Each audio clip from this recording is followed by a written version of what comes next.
রামনবমী উৎসবকে কেন্দ্র করে কালিয়াগঞ্জ শহরকে গেরুয়া পতাকায় সাজিয়ে তোলার কাজ চলছে জোর কদমে।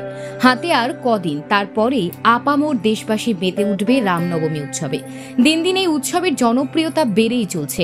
আগামী 6 এপ্রিল রামনবমী উৎসবে মাতবে দেশবাসী, তাই প্রশাসনিক প্রস্তুতির পাশাপাশি উৎসব কমিটিগুলি প্রস্তুতি শুরু করে দিয়েছে জোর কদমে। পিছিয়ে নেই কালিয়াগঞ্জের রামনবমী উৎসব কমিটি। প্রতি বছর কালিয়াগঞ্জের রামনবমী উৎসব কমিটির উদ্যোগে রামনবমীর দিনে মণিবাগ পাড়ায় অবস্থিত প্রতিবাদ ক্লাবে আমবাগান মাঠে রামলালার পূজা অর্চনা, গীতা পাঠের আয়োজন হয়। পাশাপাশি একটি বর্ণাঢ্য শোভাযাত্রার আয়োজন করা হয়। এবারেও তার ব্যতিক্রম নয়। কালিয়াগঞ্জ শহর ব্যস্ত থাকার কারণে রবিবার রাতে সাজানোর কাজ করছে উৎসব কমিটির সদস্যরা। এ বিষয়ে কমিটির অন্যতম সদস্য বিশ্বজিৎ মহন্ত জানান, আগামী 6 এপ্রিল আমরা জানি শ্রী রামচন্দ্রের পূর্ণ জন্মতিথি উপলক্ষে রামনবমী উদযাপন হয়। প্রতি বছর নয়, এবছর কালিয়াগঞ্জে রামনবমী উদযাপন হবে।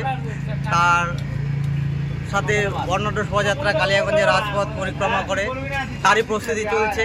গোটা শহরকে গেরুয়া পতাকাময় করে তোলার জন্য সবাই মিলে আমরা আজকে এই কাজ করছি। এত আগে থেকে কেন? রামনবমী তো অনেকটা দেরি আছে, আগে থেকে প্রতি বছরই আমরা ওই রামনবমীর 2-3 দিন আগে করতাম, কিন্তু যখন রামনবমীর পরে আমরা যখন অনুষ্ঠানের পরে যখন আমরা পর্যালোচনা করি, তখন অনেকের ইচ্ছা যে আমাদের এই পতাকা যদি 10 দিন আগে থেকে শহরের মধ্যে থাকে, তাহলে আমাদের কাজের উদ্যোগ বাড়ে, শহরটাকে দেখতে সুন্দর লাগে।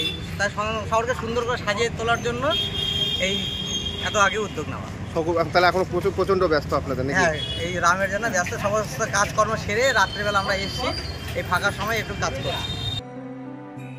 কালিয়াগঞ্জ থেকে বিশেষ প্রতিবেদন, নিউজ টুডে।